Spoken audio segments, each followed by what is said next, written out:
കൂട്ടുകാരെ, ഇന്ന് നിങ്ങൾക്കായി ഞാൻ കൊണ്ടുവന്നിരിക്കുന്നത് ഒരു അടിപൊളി ത്രില്ലർ ഏലിയൻ സിനിമയാണ്. ഈ സിനിമയുടെ ഓൺലൈൻ എന്തെന്നാൽ, ഭാര്യ മരിച്ച് തൻ്റെ കുട്ടികളോടൊപ്പം താമസിക്കുന്ന ഒരു പള്ളിയിലച്ഛനെയും കുടുംബത്തെയും തേടി ഏലിയൻസ് വരുന്നതും അവരെ ഉപദ്രവിക്കുന്നതും ഏലിയൻസിൻ്റെ കയ്യിൽ നിന്നും അവർ രക്ഷപ്പെടുന്നതുമാണ് ഈ സിനിമയുടെ കഥ. അപ്പോൾ നമുക്ക് സമയം കളയാതെ തന്നെ സിനിമയിലേക്ക് പോകാം. ഇവനാണ് നമ്മുടെ കഥയിലെ ഹീറോ ജോൺ. തൻ്റെ ഭാര്യ മരിച്ച ശേഷം ജോൺ തൻ്റെ 2 കുഞ്ഞുങ്ങളെയും കൊണ്ട് സിറ്റിയിൽ നിന്ന് മാറി ഒരു ഗ്രാമത്തിൽ കൃഷിയൊക്കെ ചെയ്ത് ജീവിക്കുകയാണ്. എന്നാൽ അന്ന് രാവിലെ ജോണിൻ്റെ 2 മക്കളെയും മിസ്സാവുകയാണ്. ജോൺ താഴേക്ക് വന്ന് തൻ്റെ അനിയനോട് പറഞ്ഞ ശേഷം അവർ 2 പേരും അവിടെയുള്ള കൃഷിസ്ഥലത്തേക്ക് പോയി മക്കളെ അന്വേഷിക്കുകയാണ്. അങ്ങനെ കുറേ നേരം അന്വേഷിച്ച് ജോൺ ഒടുവിൽ തൻ്റെ ഇളയ മകൾ ഡെയ്സിയെ കണ്ടെത്തുകയാണ്. ഡെയ്സിയോട് ചേട്ടൻ എവിടെ പോയെന്ന് ചോദിക്കുമ്പോൾ ചേട്ടൻ അപ്പുറത്ത് നിൽപ്പുണ്ടെന്ന് പറയും. ജോൺ അങ്ങനെ തൻ്റെ മകൻ ചെറിയുടെ അടുത്തെത്തുമ്പോഴേക്കും അവൻ പേടിച്ചരണ്ട് നിൽക്കുകയാണ്. എന്താ മോനെ നീ ഇങ്ങനെ പേടിച്ച് നിൽക്കുന്നതെന്ന് ചോദിക്കുമ്പോൾ അവൻ അച്ഛനോട് ദേ അച്ഛാ അങ്ങോട്ടേക്കൊന്ന് നോക്കിക്കേ എന്ന് പറഞ്ഞ് കൈ ചൂണ്ടിക്കാണിക്കും. എന്നാൽ ആ കാഴ്ച കണ്ട് ജോണിനും ജോണിൻ്റെ സഹോദരൻ ബോണിക്കും വിശ്വസിക്കാൻ കഴിഞ്ഞില്ല. തങ്ങളുടെ കൃഷിസ്ഥലത്ത് ഒരു പ്രത്യേക ആകൃതിയിൽ കൃഷിസ്ഥലം ആരോ നശിപ്പിച്ചിട്ടിരിക്കുകയാണ്. തിരികെ വീട്ടിലെത്തിയ ജോൺ ഉടനെ തന്നെ പോലീസ് സ്റ്റേഷനിലേക്ക് വിളിക്കും. എന്നിട്ട് പറയും, എൻ്റെ കൃഷിസ്ഥലം ആരോ നശിപ്പിച്ചിട്ടിരിക്കുകയാണ്, നിങ്ങൾ എത്രയും വേഗം ഇവിടെ വന്ന് കള്ളനെ പിടിച്ചു തരണമെന്ന്.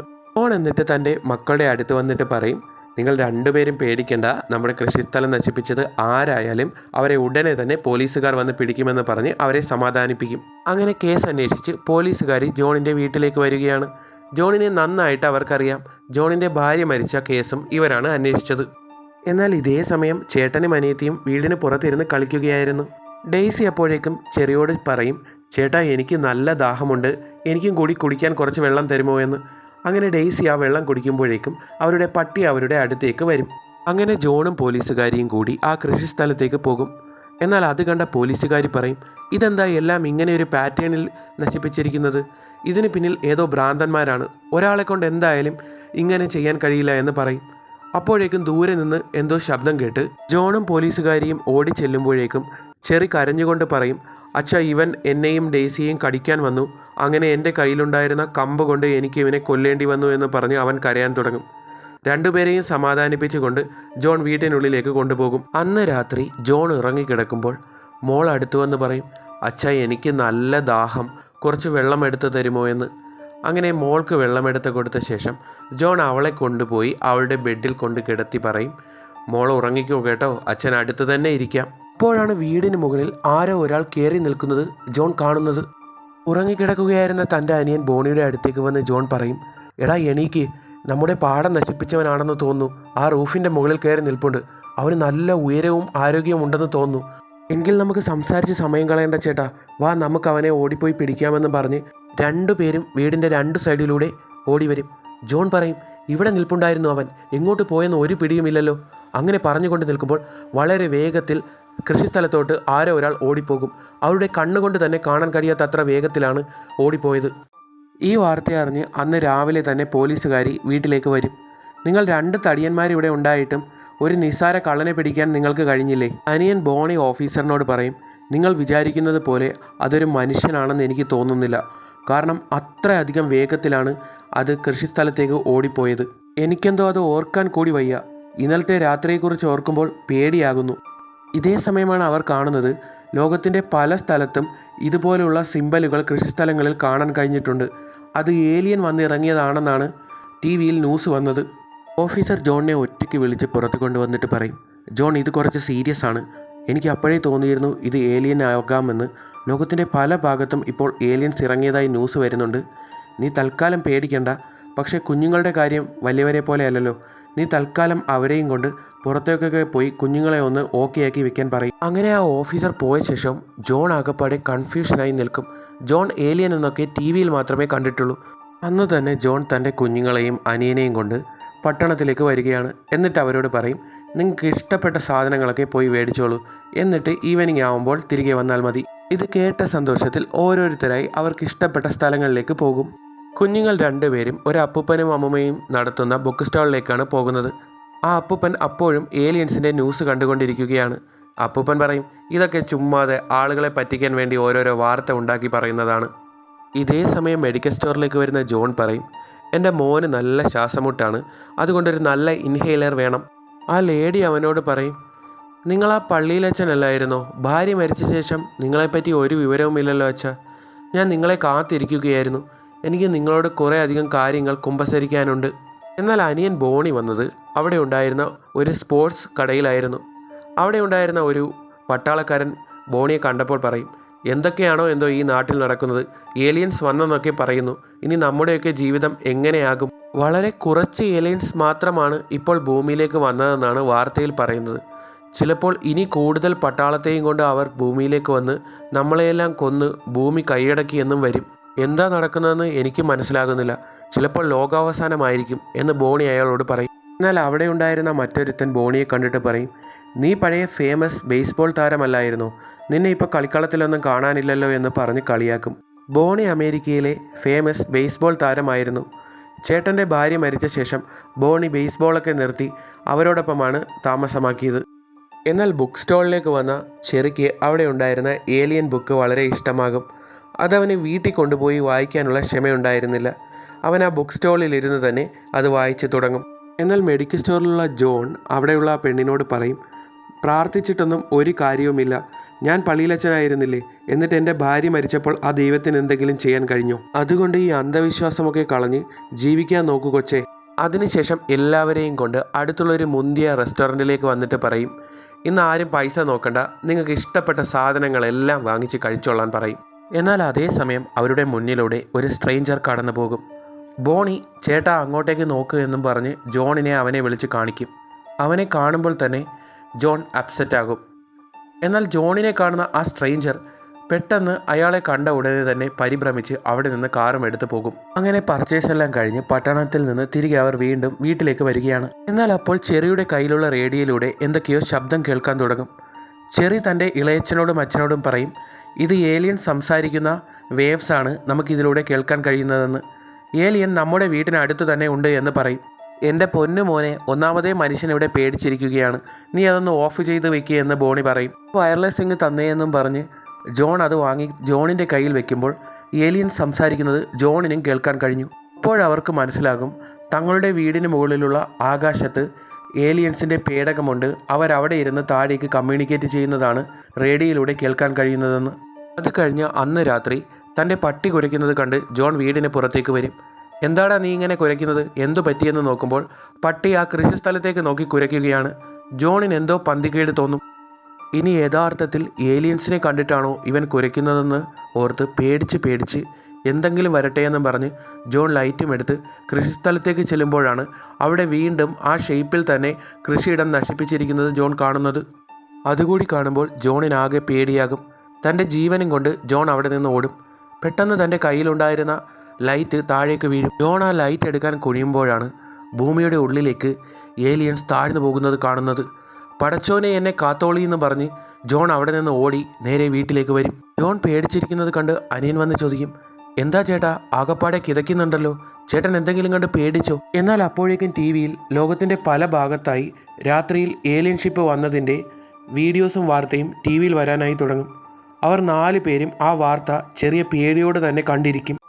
കുട്ടികൾക്ക് 2 പേർക്കും ഇതൊരു അത്ഭുതമായിരുന്നുവെങ്കിലും ജോണിനും ബോണിക്കും ഇതുകൂടി കാണുമ്പോൾ അവരുടെ റിലേ എല്ലാം തന്നെ പോകും. അങ്ങനെ കുട്ടികളെ 2 പേരെയും ഉറങ്ങാനായി കിടത്തിയ ശേഷം അവർ 2 പേരും ടി വിയിലെ ആ ന്യൂസ് കണ്ട് പേടിച്ച് കണ്ണും തള്ളി പരസ്പരം നോക്കിയിരുന്നു. അങ്ങനെ അവിടെ ഇരുന്ന് ന്യൂസും കണ്ട് ഉറങ്ങിപ്പോയ ജോൺ രാവിലെ എണീക്കുമ്പോൾ തൻ്റെ അനിയനെയും കാണില്ല, ടി വിയും കാണില്ല. അപ്പോഴാണ് ടി വിയുടെ ഒയർ സ്റ്റെയറിൻ്റെ അടിയിലേക്ക് പോയിരിക്കുന്നത് കാണുന്നത്. അങ്ങോട്ട് ചെല്ലുമ്പോൾ ജോൺ അവിടെ ഇരുന്ന് ടി വി കാണുകയാണ്. ബോണി അങ്ങനെ ജോണിനോട് പറയും, ചേട്ടാ ഇങ്ങോട്ടേക്ക് നോക്കിക്കേ, ആ ഏലിയൻ്റെ ഷിപ്പ് രാവിലെ ആയപ്പോൾ ഈ ആകാശത്തിന് മുകളിലാണ് കയറി ഒളിച്ചത്. അതെന്തായാലും രാവിലെയാകുമ്പോൾ പുറത്തേക്ക് വരും.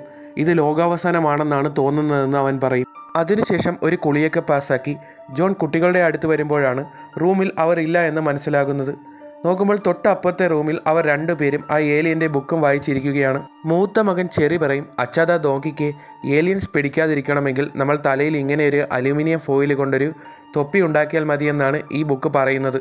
ജോൺ ഉടനെ തന്നെ അവൻ വായിക്കുന്ന ബുക്ക് വന്ന് നോക്കുമ്പോഴാണ് തങ്ങളുടെ വീട് പോലെയുള്ളൊരു വീടിനെ ഏലിയൻസ് അറ്റാക്ക് ചെയ്യുന്ന ഫോട്ടോ ആ ബുക്കിലും കാണുന്നത്. അത് കണ്ട ഉടനെ നെർവസായ ജോൺ, ബുക്കൊക്കെ വായിച്ചത് മതി, നിങ്ങൾ 2 പേരും താഴേക്ക് പോയി ആഹാരം കഴിക്കുക, അച്ഛനൊന്ന് പുറത്ത് പോയിട്ട് വരാമെന്ന് പറയും. അച്ഛൻ പോയ ഉടനെ തന്നെ കുട്ടികൾ രണ്ടുപേരും ടെലസ്കോപ്പിലൂടെ ആകാശത്തേക്ക് നോക്കും.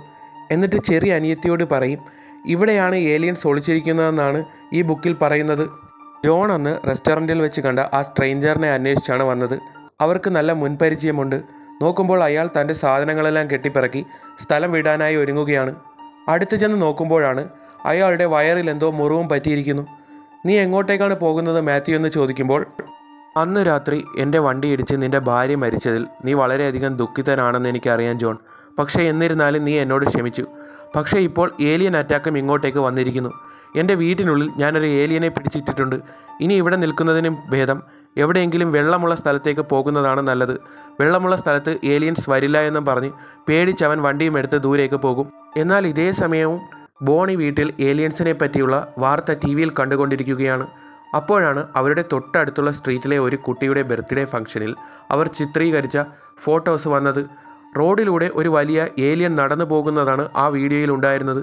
ഇതുകൂടി കാണുമ്പോഴേക്കും ബോണിയുടെ കിളി ആകെപ്പാടെ പറന്നു പോകും. എന്നാൽ മാത്യു പേടിച്ച് കാറുമെടുത്ത് പോയ ശേഷം ജോൺ ചെറിയൊരു പേടിയോടുകൂടി മാത്യുവിൻ്റെ വീടിനുള്ളിലേക്ക് ചെല്ലുമ്പോഴാണ് ഡോറിൻ്റെ അപ്പുറത്ത് ആരോ നിൽക്കുന്ന നിഴൽ കാണുന്നത്. ജോൺ പേടിച്ച് മൂത്രമൊഴിച്ചില്ല എന്നേ ഉള്ളായിരുന്നു. പെട്ടെന്ന് ആ കതകിൻ്റെ ഇടയിലൂടെ ഒരു വിചിത്രമായ കൈ പുറത്തേക്ക് വരുമ്പോൾ ജോൺ തൻ്റെ കയ്യിലുണ്ടായിരുന്ന കത്തി ഉപയോഗിച്ച് അതിലൊരു വെട്ടും വെട്ടി അവിടെ നിന്ന് ഇറങ്ങി ഓടും. ഇക്കാര്യം തൻ്റെ അനിയനോട് പറയാനായി വീട്ടിലേക്ക് വരുമ്പോഴാണ് കുട്ടികളോടൊപ്പം ഏലിയൻസ് പിടിക്കാതിരിക്കാനായി തലയിൽ ക്യാപ്പും വെച്ച് പേടിച്ച് കിടുങ്ങിയിരിക്കുന്ന തൻ്റെ അനിയനെ ജോൺ കാണുന്നത്. ജോൺ അവരോട് 3 പേരോടും പറയും, എനിക്ക് നിങ്ങളോട് സീരിയസ് ആയൊരു കാര്യം പറയാനുണ്ട്. ഏലിയൻ ഭൂമിയെ വളഞ്ഞിരിക്കുകയാണ്. അവരെത്രയും വേഗം നമ്മളെയും അറ്റാക്ക് ചെയ്യും. പക്ഷേ വെള്ളമുള്ള സ്ഥലത്തേക്ക് ഏലിയൻസ് വരില്ല എന്നാണ് ഞാൻ അറിഞ്ഞത്. അതുകൊണ്ട് നമുക്ക് ഇവിടെ നിന്നും ഏതെങ്കിലും നദിയുടെ അടുത്തേക്ക് താമസം മാറാമെന്ന് പറയും. എന്നാൽ കുട്ടികളും അവൻ്റെ അനിയനും അതിന് സമ്മതിക്കില്ല. എന്ത് വന്നാലും ഈ വീട് വിട്ട് പോകാൻ കഴിയില്ല. കാരണം ഞങ്ങളുടെ അമ്മ ഈ വീട്ടിൽ വെച്ചാണ് മരിച്ചത്. ഒടുവിൽ ജോണിനും കുട്ടികൾ പറയുന്നത് കേൾക്കേണ്ടി വന്നു. അന്ന് രാത്രി അവർ ടി വി കാണുമ്പോഴും ഏലിയൻ ഷിപ്പ് വീണ്ടും ഭൂമിയിൽ വന്നതിൻ്റെ വാർത്ത ടി വിയിൽ വന്നുകൊണ്ടേയിരുന്നു. നമുക്കിനി ടി വി ഒന്നും കാണണ്ട, കുറച്ചു നേരം സമാധാനത്തിലിരിക്കാം മക്കളെ എന്നും പറഞ്ഞ് അവർ വീട്ടിൽ നല്ലൊരു ഡിന്നർ ഉണ്ടാക്കി കഴിക്കാനായി ഇരിക്കുകയാണ്. അങ്ങനെ കഴിക്കാനായി ഇരിക്കുമ്പോൾ കുട്ടികൾ ജോണിനോട് പറയും, അപ്പാ നമുക്ക് പ്രാർത്ഥിച്ചിട്ട് കഴിക്കാമെന്ന്. പ്രാർത്ഥിക്കുകയൊന്നും വേണ്ട, ദൈവമൊന്നുമില്ല. ദൈവമുണ്ടായിരുന്നെങ്കിൽ നിങ്ങളുടെ അമ്മ എന്നെ വിട്ട് പോകില്ലായിരുന്നു എന്ന്. ഇത് കേൾക്കുമ്പോൾ അവർക്ക് എല്ലാവർക്കും സങ്കടം വരും. അവർ പരസ്പരം കെട്ടിപ്പിടിച്ചിരുന്ന് കരയുമ്പോഴാണ് ചെറിയുടെ റേഡിയോയിൽ ഏലിയൻസ് വരുന്നതിൻ്റെ സിഗ്നൽസ് കാണിക്കുന്നത്. ഉടനെ തന്നെ ബോണിയും ജോണും ഏലിയൻസ് ഒന്നും വീട്ടിലേക്ക് കയറി കുട്ടികളെയും ആരെയും അറ്റാക്ക് ചെയ്യാതിരിക്കാനായി എല്ലാ വാതിലും ആണിയടിച്ച് ലോക്ക് ചെയ്യുകയാണ്. അങ്ങനെ കുറച്ചു നേരത്തെ നിശബ്ദതയ്ക്ക് ശേഷം അവരുടെ ഡോറിൽ ആരോ വന്ന് വലിയ ശബ്ദത്തിൽ മുട്ടാൻ തുടങ്ങി. അവർ 4 പേരും പേടിച്ച് നിൽക്കുകയാണ്. പെട്ടെന്നാണ് അവരുടെ വീടിൻ്റെ 2ാമത്തെ നിലയിൽ നിന്നും വലിയ ശബ്ദം കേൾക്കാൻ തുടങ്ങുന്നത്. ഏലിയൻസ് അപ്പോഴേക്കും വീടിനുള്ളിലേക്ക് വന്നിരുന്നു. അവർ ഉടനെ തന്നെ കുട്ടികളെയും എടുത്ത് ഡൗൺ സ്റ്റെയർസിലേക്ക് പോയി ഒളിച്ചിരിക്കും. എന്നാൽ അവർ ഡൗൺ സ്റ്റെയർസിൽ ഒളിച്ചിരിക്കുന്നു എന്ന് മനസ്സിലാക്കിയ ഏലിയൻസ് ഡൗൺ സ്റ്റെയർസിലേക്ക് വന്ന് അവിടുത്തെ ഡോർ ഓപ്പൺ ആക്കാനാക്കി നോക്കും. എന്നാൽ അപ്പോഴേക്കും ജോണും അനിയനും കൂടി ആ ഡോറ് എങ്ങനെയെങ്കിലും തുറക്കാൻ പറ്റാത്ത രീതിയിൽ ഒരു പിക്കാസ് കൊണ്ട് ലോക്ക് ചെയ്ത് വെക്കും.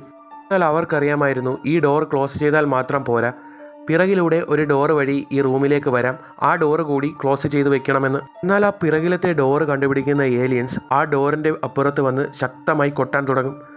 ജോണും അനിയനും കൂടി ആ ഡോറ് ക്ലോസ് ചെയ്യാനായി നോക്കുമ്പോഴാണ് ആ ഡോറിൻ്റെ അടുത്ത് നിൽക്കുകയായിരുന്ന തങ്ങളുടെ മകനെ ഏലിയൻസ് പുറത്തുനിന്ന് കൈയിട്ട് വലിച്ചുകൊണ്ട് പോകാനായി നോക്കുന്നത്. എങ്ങനെയെങ്കിലും അവർ 2 പേരും ചെറിയ ഏലിയൻ്റെ കയ്യിൽ നിന്ന് പിടിച്ചു വാങ്ങിയ ശേഷം അവിടെ ഉണ്ടായിരുന്ന കുറേ അരിച്ചാക്കുകൾ വെച്ച് ആ ഡോറും ക്ലോസ് ചെയ്യും. എന്നാൽ പെട്ടെന്ന് പേടിച്ചു പോയ ചെറിക്ക് ശ്വാസം മുട്ട് വരും. വായു സഞ്ചാരമില്ലാത്ത ആ റൂമിൽ കിടന്ന് തൻ്റെ മകൻ മരിച്ചു പോകുമോ എന്ന് വരെ ജോണിന് തോന്നി.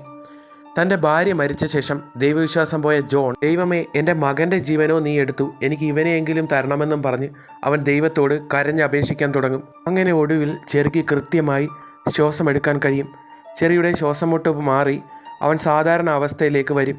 അവർക്കെല്ലാവർക്കും വലിയ ആശ്വാസമാകും. അടുത്ത ദിവസം രാവിലെ നേരം വെളുക്കുമ്പോൾ അനിയൻ ജോണിനോട് വന്ന് പറയും, ഭൂമിയിൽ വന്ന ഏലിയൻസ് എല്ലാം തിരികെ പോയി എന്നാണ് ടി വിയിൽ കാണിക്കുന്നത്, അതുകൊണ്ട് നമുക്കിനി പേടിക്കേണ്ട എന്നും പറഞ്ഞ് അവർ എല്ലാവരും വീടിന് മുകളിലേക്ക് വരും. എന്നാൽ ജോൺ എന്ന റൂമിൽ വെച്ച് വിരലുകൾ മുറിച്ച ഏലിയന് മാത്രം പോകാൻ കഴിഞ്ഞില്ല. അത് ജോണിനെ അന്വേഷിച്ച് ജോണിൻ്റെ വീട്ടിലേക്ക് വരും. എന്നിട്ട് ജോണിൻ്റെ ഇളയ മകനെ അവൻ്റെ കയ്യിൽ നിന്ന് പിടിച്ചു വാങ്ങിക്കും. ഏലിയനെ നേരിൽ കണ്ട ജോൺ കുറച്ചു നേരം സ്തംഭിച്ചു പോകും. തൻ്റെ മകനെ ആ ഏലിയൻ കൊല്ലാൻ പോകുകയാണെന്ന് മനസ്സിലാക്കിയ ജോൺ എന്തെങ്കിലും ചെയ്ത് അതിനെ രക്ഷപ്പെടുത്തണമെന്ന് കരുതും. ചെറിയെ അവിടെ നിന്ന് പുറത്തേക്ക് എടുത്തുകൊണ്ടു പോകാനാണ് ഏലിയൻ ശ്രമിക്കുന്നതെന്ന് മനസ്സിലാക്കിയ ബോണി താൻ വർഷങ്ങൾക്ക് മുമ്പ് ഉപേക്ഷിച്ച ബേസ് ബാറ്റ് എടുത്ത് ആ ഏലിയൻ്റെ മുതുകത്ത് ഒരു അടി കൊടുക്കും. അപ്പോഴവിടെ ഉണ്ടായിരുന്ന വെള്ളം ഏലിയൻ്റെ ദേഹത്ത് കൂടി വീഴും. അപ്പോഴേക്കും ചെറിയ ഏലിയൻ്റെ കയ്യിൽ നിന്ന് വീഴും. ചെറിയ ഏലിയൻ്റെ കയ്യിൽ നിന്ന് ജോൺ എടുത്തുകൊണ്ട് പുറത്തേക്ക് വരും. എന്നാൽ ബോണി അവിടെ ഉണ്ടായിരുന്ന വെള്ളമെല്ലാം എടുത്ത് ആ ഏലിയൻ്റെ മുഖത്തുകൂടി ഒഴിച്ച് അതിനെ കൊല്ലും. അങ്ങനെ ഏലിയൻ മരിച്ച ശേഷം ബോണി ജോണിൻ്റെ അടുത്തേക്ക് വരുമ്പോൾ തൻ്റെ ചേട്ടൻ്റെ കയ്യിൽ ചേട്ടൻ്റെ മകൻ ചെറി ജീവനില്ലാതെ കിടക്കുകയാണ്. അവൻ മരിച്ചു പോയെന്ന് അവർ എല്ലാവരും വിചാരിക്കും. എന്നാൽ ചെറിക്ക് ഒന്നും തന്നെ പറ്റിയിട്ടുണ്ടായിരുന്നില്ല. അവൻ ജോണിനെ നോക്കി അച്ഛാ എന്താ ആ ഏലിയൻ മരിച്ചോ എന്ന് ചോദിക്കും. ഇത് കാണുമ്പോൾ അവർക്കെല്ലാവർക്കും സന്തോഷമാകും. ഈ ഒരു സീനോട് കൂടി ഈ സിനിമയുടെ അവസാനിക്കുകയാണ്. കഥ ഇഷ്ടമായെങ്കിൽ എൻ്റെ എല്ലാ കൂട്ടുകാരും ചാനൽ ഒന്ന് സബ്സ്ക്രൈബ് ചെയ്യുകയും കമൻറ്റ് ചെയ്യുകയും വേണം.